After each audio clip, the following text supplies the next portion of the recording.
हैं और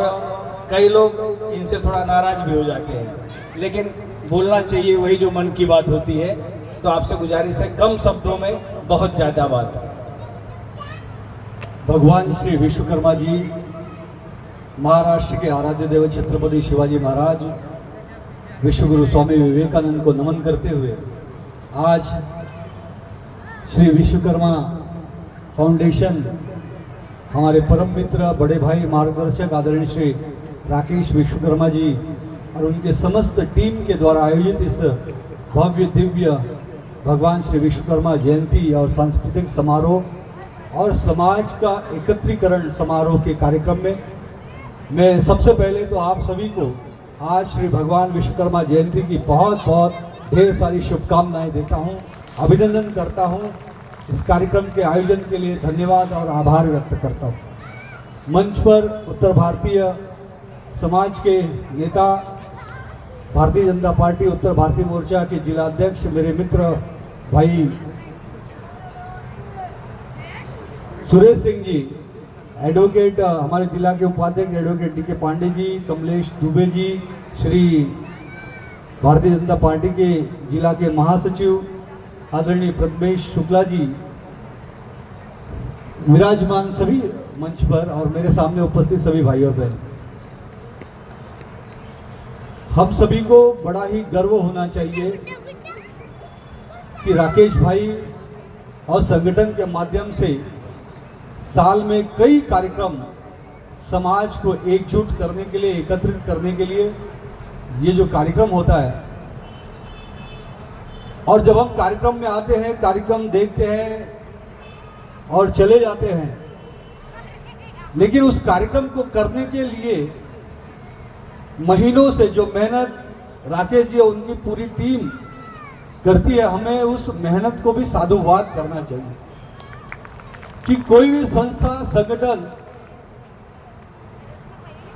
ऐसे ही नहीं खड़ा हो जाता। उसके पीछे वैचारिक शक्ति होती है, उसके पीछे कड़ी मेहनत होता है, जुनून होता है, लगन होता है, और ये सारी चीजें राकेश जी के नेतृत्व में बहुत सुंदर तरीके से यहाँ पर दिखती हैं। और मुझे इस बात का भी गर्व होता है कि हम सभी लोग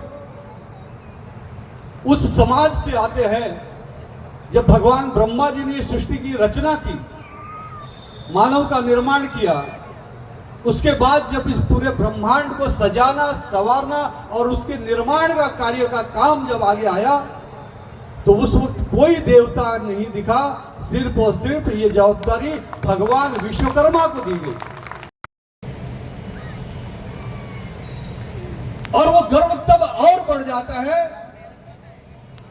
कि परमपिता परमेश्वर भगवान श्री कृष्ण को जब अपने लिए द्वारिका नगरी बनानी थी, तो उन्होंने किसी और देवता को याद नहीं किया, भगवान विश्वकर्मा के हाथों से द्वारिका नगरी का निर्माण करवाया। महाभारत में जब इंद्रप्रस्थ का निर्माण करने का विषय आया पांडवों के सामने, तभी भी ये गर्व की बात है कि तभी भी वही भगवान विश्वकर्मा ही ने ही वो इंद्रप्रस्थ नगरी का निर्माण किया। समस्त संसार में, हिंदुस्तानी नहीं, संपूर्ण ब्रह्मांड में निर्माण कार्य जो हम देख रहे हैं, वो निर्माण कार्य के आराध्य देव भगवान की आज जयंती है। ये हम सभी के लिए गर्व की बात। और उस निर्माण कार्य को गति देने के लिए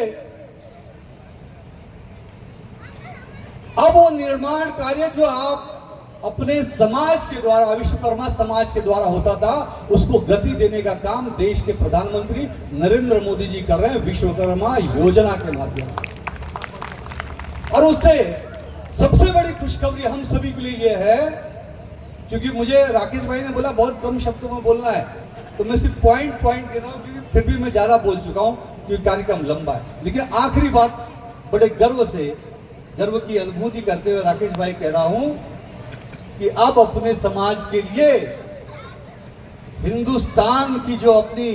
चौहद्दी है, जो रेखा है, वो रेखा उल्लंघन करके भी विश्वकर्मा समाज ने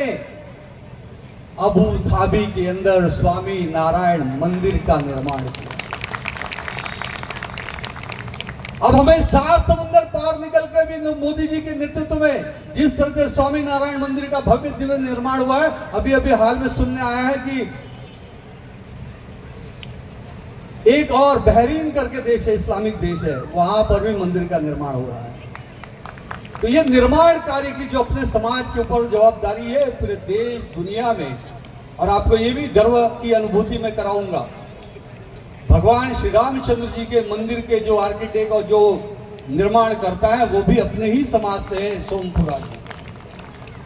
भगवान सोमनाथ मंदिर का जो निर्माण हुआ वो भी विश्वकर्मा समाज के आदरणीय सोमपुरा जी, जिनको पद्म विभूषण मिला है अभी।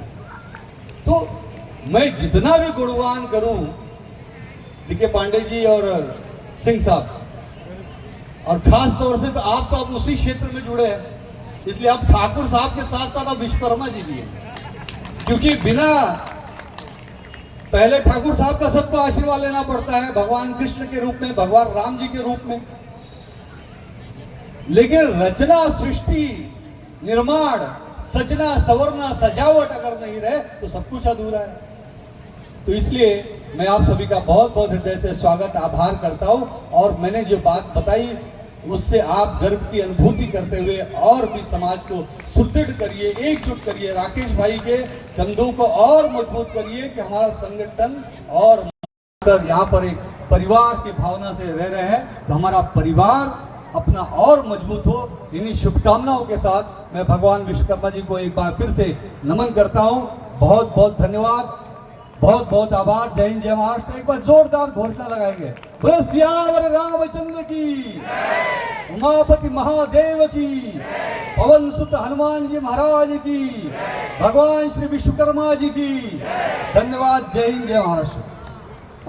धन्यवाद शैलेश भाई, बड़ा आनंद आया आपकी बातें सुनकर, क्योंकि सनातन के बारे में बताने वाला भी चाहिए कोई, तो ब्राह्मण से अच्छा वक्ता कौन हो सकता है। और खुद रघुवंशी क्षत्रिय साथ में हो, ब्राह्मण और नहीं विश्वकर्मा समाज तो है ही है आप लोगों के साथ। बहुत बहुत